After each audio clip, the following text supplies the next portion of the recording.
nanti ya minggu-minggu atau kita lanjut. Jadi ini penutup nasihat dari ulama yang mengarang ini kitab, ditutup dengan syairan atau beberapa baris daripada keterangan tentang masalah tarik sholat, ya, orang yang meninggalkan sholat. Jadi bab tarik sholat, bab hukuman tarik sholat udah rapi nih, ya, sudah selesai. Saya hitung satu bab ini saya hitung mulainya itu dari bulan Agustus, ya, bulan Agustus sampai bulan ini nih, akhir Desember. Ini udah rapi, ya, udah rapi keterangan tentang apa namanya penjelasan daripada orang-orang yang meninggalkan sholat yang lima waktu. Nah kemudian pada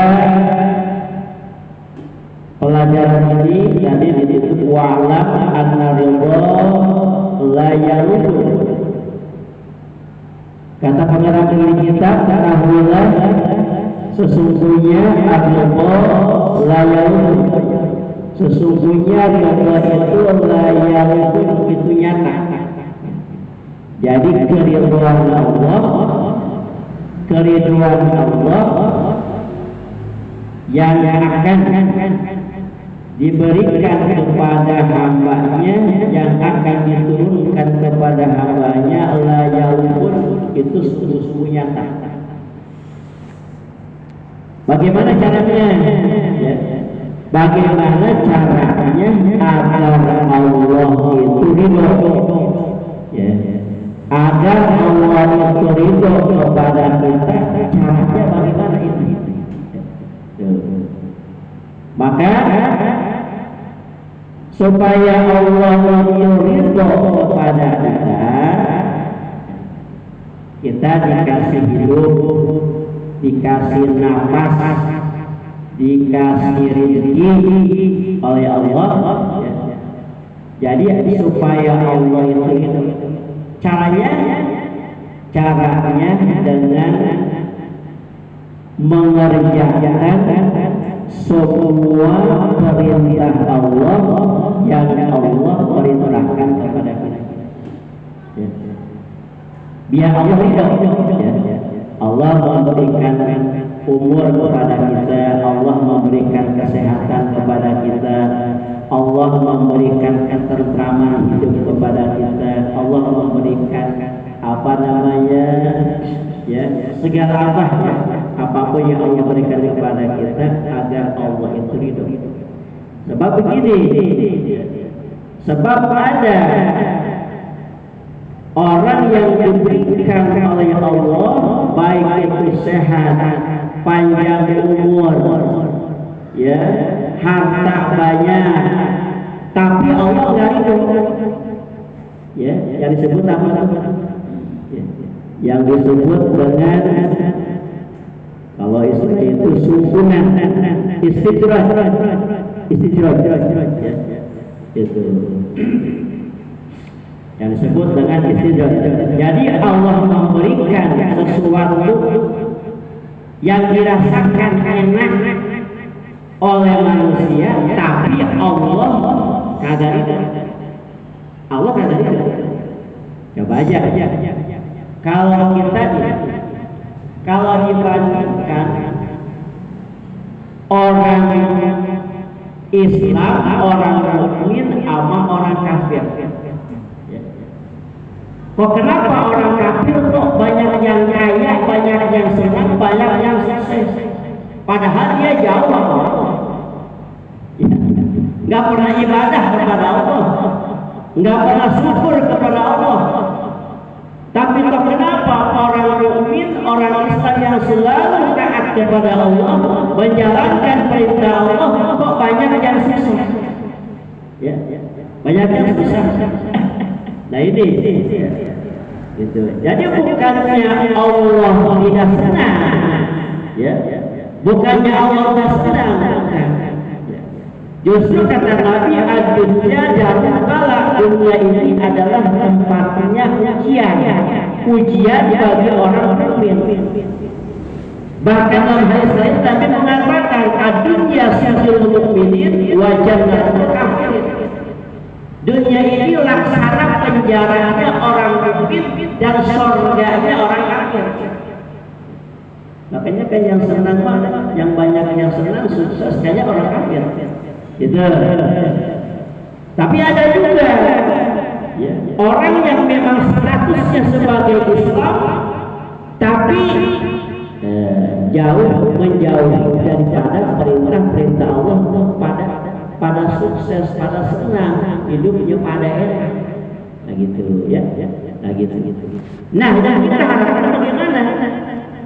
Walaupun kita dengan hidup sederhana, kita harus betul-betul mencari keridhaan Allah agar Allah ridha kepada kita. Diberikan rezeki sedikit, milik sedikit, kita ikhlas, yang disebut dengan qanaat, ridha min kismatillah, ikhlas daripada pemberian dari Allah. Nah itu ya. Jadi agar Allah supaya ridha kepada kita dengan apa yang Allah berikan kepada kita, maka jalankan perintah Allah, jalankan perintah Allah ya, sekemampu kita ya. Semampu kita jalankan. Jangan sampai perintah Allah kita lalaikan, termasuk daripada adalah sholat yang lima waktu. Nah di sini pengakhiran penghujung daripada keterangan ini, di mana di dalam kitab ini pengarang memberikan beberapa baris kalimat yang isinya itu adalah apa? Untuk memperlihatkan ketawaduan kita, kerendah dirian kita di hadapan Allah. Gitu ya. Untuk memperlihatkan kerendah dirian kita di hadapan Allah. Jadi kita itu di hadapan Allah itu nggak ada apa-apanya, nggak ada apa-apanya. Semua milik Allah. Semua milik Allah, coba. Bahkan kita lahir aja ke sini nggak pernah kan kita apa namanya tuh nitip sama orang tua kita, saya minta dilahirin. Saya minta dilahirin di kampung asal, saya minta dibesarkan di kampung asal, enggak, ternyata kita ada di sini. Enggak pernah kita minta orang tua kita, tapi ada aja. Nah, jadi kita itu betul-betul harus merasa rendah diri di hadapan Allah. Ya, gitu. Supaya apa? Supaya kita jangan menjadi orang yang sombong. Ya. Jangan kita menjadi orang yang sombong, baik sombong dengan harta, sombong dengan jabatan, sombong dengan ilmu, sombong dengan apa aja. Ya, tidak ada yang pantas kita sombongkan di hadapan Allah. Maka kata pengarang kitab, ya bijalamil lail waqsid muhaiminan. Coba ya. Bangun malam. Ya, kita juga suka bangun malam, tapi ya beda-beda kadang-kadang bangunnya malam. Ada yang bangun malam doang, nah, cuma kita bangun malam ada yang ibadah, ada ya. Coba bangun, kata pengen kita fi julamil lail waqsid muhaiminan, bangun di kegelapan malam, kemudian menujulah, mengharaplah muhaiminan kepada Zat yang Maha Kuasa, yaitu Allah. Ya, kita minta kepada Allah, kepada Yang Maha Kuasa di ketika di keheningan malam. Nah, makanya suka ada pertanyaan, kok kenapa orang yang bermunajat di tengah malam, di ketika di keheningan malam kok banyak yang diijabah oleh Allah, beda dengan minta di siang hari. Ya, logikanya begini aja dah, secara akalnya.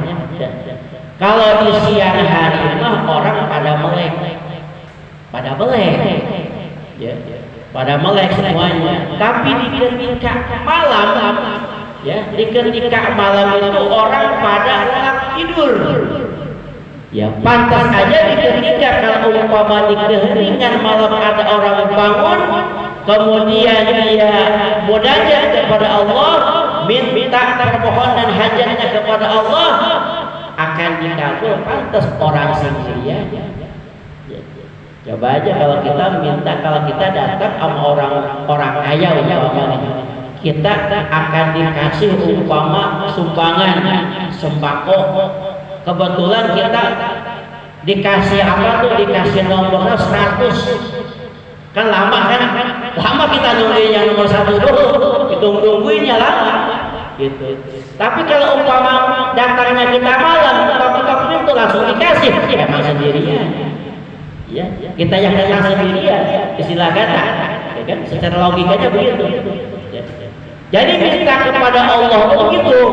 Kenapa orang yang minta hajatnya kepada Allah di keheningan malam itu kadang-kala cepat dikabulnya oleh Allah? Karena sendirian, orang-orang pada lupa. Ya, yang pada tidur, yang pada tidurnya enak, yang mimpinya indah, dan kita bangun, ya, kita bangun, kemudian kita munajat kepada Allah, ya, pasti akan dikabul hajat dan permintaan kita. Nah, disitulah memperlihatkan kerendah dirian kita di hadapan Allah. Kita itu enggak ada apa-apa. Ya, kita itu sebetulnya enggak ada apa-apanya di hadapan Allah. Apa sih yang kita punya? Coba kalau kita lihat di dalam ayat Allahu akhrajakum min butuni ummahatikum la ta'lamuna syai'an. Allah mengeluarkan daripada perut-perut ibu kalian, la ta'lamuna syai'an. Itu makna la ta'lamuna syai'an itu artinya apa? Di situ penafsirannya panjang. La ta'lamuna syai'an, kita dalam keadaan bodoh, ya, dalam keadaan miskin, tidak bawa apa-apa, ya. Begitu keluar manusia dari perutnya, ibunya masing-masing lahir ke alam dunia ini, semuanya sama. Qurratan alatan, ya, qurratan alatan, sendiri telanjang tanpa ada alas kaki, semuanya sama. Tidak ada satupun yang dibawa ketika kita lahir ke alam dunia. Berarti ini menunjukkan kita itu tidak ada apa-apa. Ya, tidak ada apa-apa. Kita merasa, ya, kita harus menunjukkan kerendahan dirian kita, merasa kehinaan kita di hadapan Allah Subhanahu wa taala. Nah, di situ ya rabba ilaihi biduja natawassal. Ya. Jadi seolah-olah kita itu bertemu dengan zat Allah, ya. Bertemu dengan zat Allah. Pintunya di keheningan malam, tawassal, kemudian kita munajat kepada Allah. Seolah-olah Allah itu betul-betul nampak, ya, betul-betul nampak di hadapan kita. Sesuai dengan sifatnya orang apa sebut orang gimana ihsan, ya, sesuai dengan sifat orang ihsan. Ka'annaka tara fa illam yara fa innahu yara. Ya, laksana kamu itu melihat Allah, dan ketika kamu tidak bisa melihat Allah, ingat Allah melihat kamu. Itu sifat ihsan begitu, ya. Jadi sifat ihsan itu merupakan sifat yang udah paling tinggi yang ada dalam diri manusia. Iman, Islam, ihsan. Setelah punya sifat ihsan sudah mantap. Ya. Artinya apa? Hidupnya dia akan disiplin, nggak sembarangan. Langkahnya dia merasa langkah dilihatin oleh Allah, geraknya merasa geraknya digerakin sama Allah, pendengaran Allah, penglihatan Allah, maka nggak sembarangan, ucapannya nggak sembarangan, melihatnya juga nggak sembarangan, pendengarannya juga nggak sembarangan. Kenapa? Orang dilihatin sama Allah, ya ihsan, ya udah ihsan. Nah gitu. Jadi ketika bangun tengah malam kita membayangkan bahwa kita itu lagi dilihat oleh Allah. Ya roka ilaihi biduja tawassal. Ya, laksana kamu melihat Allah di keringan malam, kemudian kamu bermunajat kepada Allah. Kemudian waqul ya azimal aqwala taqtaraja. Ucapkanlah di ketika itu apa? Ya azimal aqwa, wahai zat yang besar pengampunannya.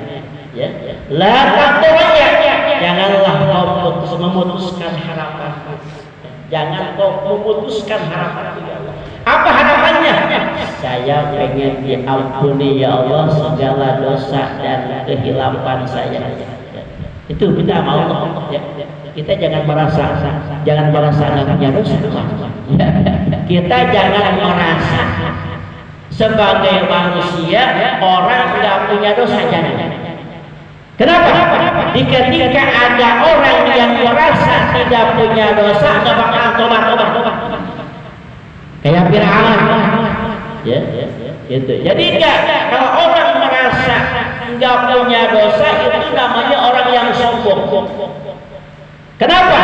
Karena dia nggak bakalan mau istighfar, dia nggak bakalan mau tobat, dia tidak akan mengharapkan pengampunan dari Allah. Kenapa? Karena merasa suci, merasa bersih, paling bersih, paling suci. Justru kita harus betul-betul merasa kita manusia yang paling banyak dosa, ya. Kita merasa paling banyak dosa di hadapan Allah. Itu. Kemudian akhirnya kita mengharap pengampunan dari Allah. Ya Allah, jangan kau putuskan pengharapanku ya Allah. Ya. Jangan kau putuskan pengharapanku. Kau adalah Zat yang maha besar pengampunannya. Itu makanya kan pengampunan Allah itu lebih luas, ya, lebih luas daripada murkanya Allah. Itu. Allah itu lebih luas pengampunannya daripada murkanya Allah. Gitu. Kenapa? Ketika orang berbuat maksiat, ketika orang berbuat maksiat, Allah masih punya pemaaf. Ya sekarang dia berbuat dosa, berbuat dolim, mudah-mudahan besok makanya kayak gitu. Mudah-mudahan besok dia tobat. Kan dia akan langsung disiksa. Begitu orang maksiat, kadang-kala joget-joget, girang-girang itu orang, ya. Padahal itu hal yang dimurkai Allah, tetap aja Allah. Ya. Oh, enggak kayak sifat kita kan gede-gede lihat orang, ya, gitu. Udah pengen, kalau kita lihat orang tingkahnya kita mah udah pengen lonjok aja kan. Tapi nggak begitu, Allah mampu maaf. Ya mudah-mudahan besok dia nggak begitu. Terus makanya pengampunan Allah, maafnya Allah itu lebih luas daripada murkanya Allah. Ya, lebih luas daripada murkanya Allah. Maka di dalam syairan ini mana waqaya dimal aqwala taqtaraja. Ya, kemudian ucapkan oleh kamu ya adibal aqwa wahai Zat yang maha besar pengampunannya, la taqtaraja, janganlah kau putuskan pengharapanku. Walaupun aku ini banyak dosa, berlumuran dosa, tapi tetap aku minta pengampunan dari Allah. Ya, tetap aku minta pengampunan Allah. Yang disebut apa tuh? Husnudzon sama Allah, ya, itu husnudzon. Jangan suka husnudzon kepada Allah. Itu. Harus punya sifat husnudzon kepada Allah, baik sangka kepada Allah. Karena kata Nabi, Allah itu bagaimana sangka hamba. Kalau hambanya punya sangka jelek kepada Allah, Allah akan nyata. Tapi ketika sangkanya hamba kepada Allah baik, maka Allah pun akan baik sangkanya kepada Allah. La ta'taraja. Kemudian fa antal ghana ya ghayatul amal, wahai zat yang selalu menjadi pengharapan dan cita-citaku. Fa ya rabbi faqbil taubati bitabli. Kemudian ya Allah, terimalah tobatku dengan karunia-Mu, ya. Terimalah ya Allah tobatku dengan karunia-Mu. Pamazalat ta'fa'an kasir wa tamahudin. Kemudian maka tidak putus pengampunan Allah an kasirin wa tamahudin, daripada orang yang banyak dosa dan pengharapan. Jadi zat Allah tidak punya sifat dendam. Allah mah nggak berdendam. Ya, coba.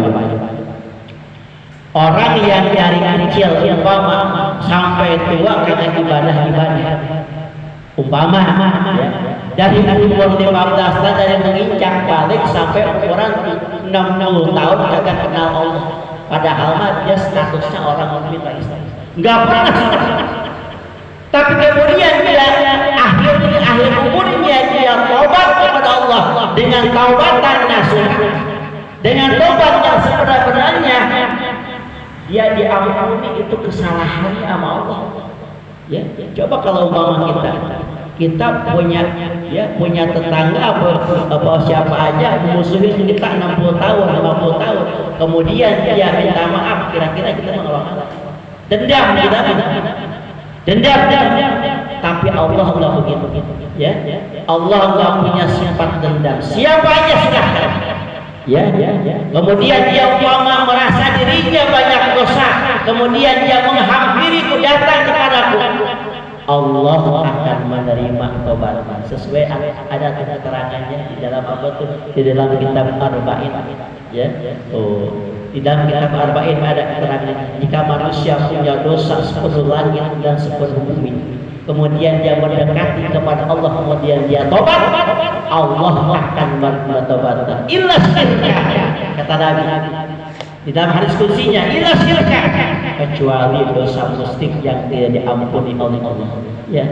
Sebesar dosa apapun yang kita perbuat, sepenuh langit, sepenuh bumi, ketika yang mendekatkan diri kepada Allah untuk bertobat, Allah akan menerima tobatnya. Ini menandakan sifat Allah itu nggak berdendam.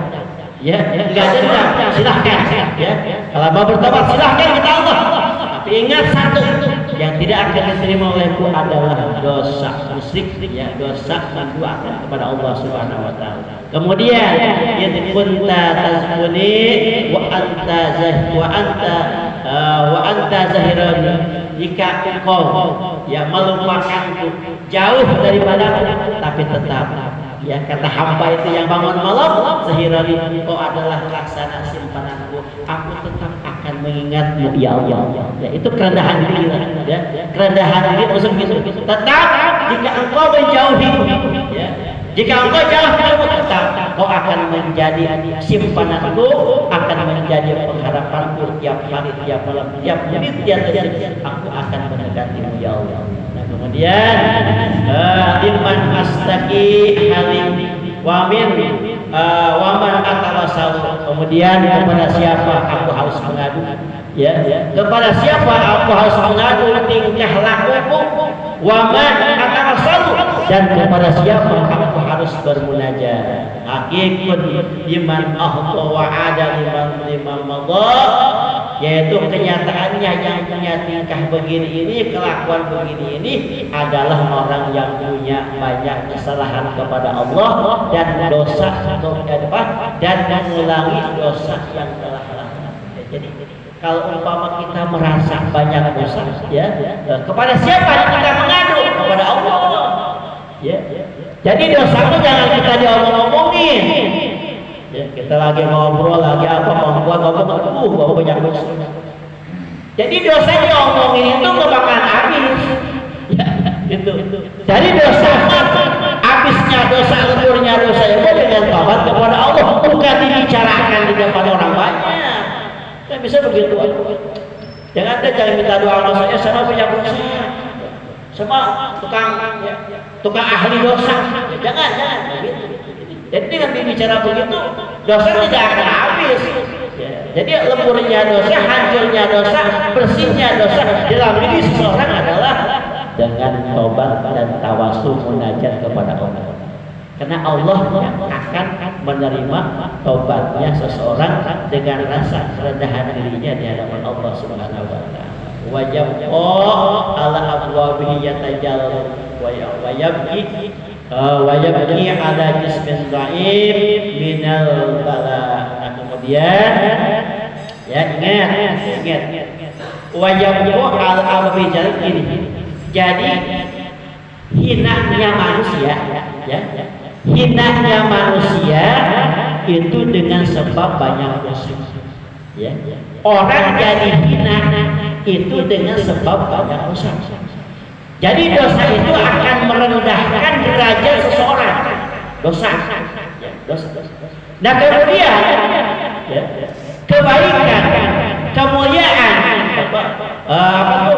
kebaikan, kemuliaan itu akan mengangkat derajat seseorang. Jadi orang bisa hina dengan dosanya sendiri. Jadi yang akan menghina, yang akan diri kita jadi hina itu dengan sebab dosa kita. Ya. Dosa kita banyak, akhirnya kita menjadi hina. Hina di hadapan Allah, bisa juga hina di hadapan manusia dengan sebabnya banyak dosa. Wa yabqu ala abwabil yatajal. Orang ketika orang terus menerus berbuat dosa itu sama dengan menghinakan dirinya sendiri. Jadi nggak ada penghormatan ya dari orang itu. Ini nggak ada harganya. Orang yang berbuat dosa itu tidak ada harganya lagi dapat orang banyak. Ya, kalau umpama di lingkungan kita ada orang ahli mabuk, ahli zina, itu kan di masyarakat itu dikecilin, dikecilin, dikucilkan masih. Ya. Kenapa? Dengan sebab dosa, dengan sebab dosanya. Gitu. Kemudian orang bisa jadi mulia itu dengan kebaikannya sendiri. Jadi akan mengangkat derajat dirinya itu dengan kebaikan dan akan merendahkan menjadi hina dirinya itu dengan sebab dosa. Wa yabqa ala abwabihi yatajalal. Orang kalau terus-menerus dengan dosa akan menjadi rendah dan hina dirinya sendiri. Kemudian apalagi wajib ala bismillah minal bala. Kemudian kita harus banyak-banyak menangis dengan diri kita yang lemah, dengan diri kita yang yang lemah. Minal bala, kita ini semua ini akan hancur ketika kita dikembalikan kepada Allah. Ya, makanya dulu saya baca satu kitab ya, kita itu ini satu nasihat ya, satu nasihat dari Al-Imam Ghazali begitu. Jadi kita itu harus harus betul-betul kita lihat di cermin kita, kemudian kita ngomong sendiri kepada jasad kita. Ya. Jangan suka menentang siksa Allah. Kita ini adalah orang lemah. Ya, tapi begini. Kita ini orang lemah. Jangan suka menyiksa Allah. Jangan suka menentang siksa Allah. Tidak akan kuat. Ya. Kenapa? Karena kita itu adalah jasad yang lemah. Kemudian ketika dikembalikan binabala, kita itu akan menjadi hancur. Ya, akan hancur. Ya. Ketika kita dikembalikan, ketika kita mati dikubur, kita itu akan hancur. Berarti betul-betul kita ini mempunyai jiwa raga, jisim yang lemah. Makanya wahai badan, wahai jasadku, jangan engkau merasa sombong, jangan engkau angkuh, ya, jangan engkau merasa angkuh, jangan sombong. Tidak ada kekuatan dalam diri ini. Gitu, ya. Itu sebagai apa? Sebagai kerendah dirian kita di hadapan Allah Subhanahu wa taala. Wajib ada jismul dhaif binazala. Kemudian la'alla ya'dhu sayyidul mustafa, mudah-mudahan ya Allah mengembalikan kepada kita itu dengan karunia Allah. Wasaddu ilahi rahmatan wa ta'dilan wa liman taba min jalalihi wa yataqabbalu. Kemudian kita mengharap kepada Allah ya apa? Agar Allah mengembalikan kita dengan karunia Allah dan kemudian Allah bisa menerima taubat kita ya. Kemudian Allah mudah-mudahan bisa menerima taubat kita ketika kita merasa rendah diri, memperlihatkan ya kerendahan diri kita, kehinaan kita di hadapan Allah Subhanahu wa taala. Kapan? Itu tadi waqum fi sulamil lail waqsid muhairidan. Waktunya itu adalah tengah malam kalau kita mau munajat kepada Allah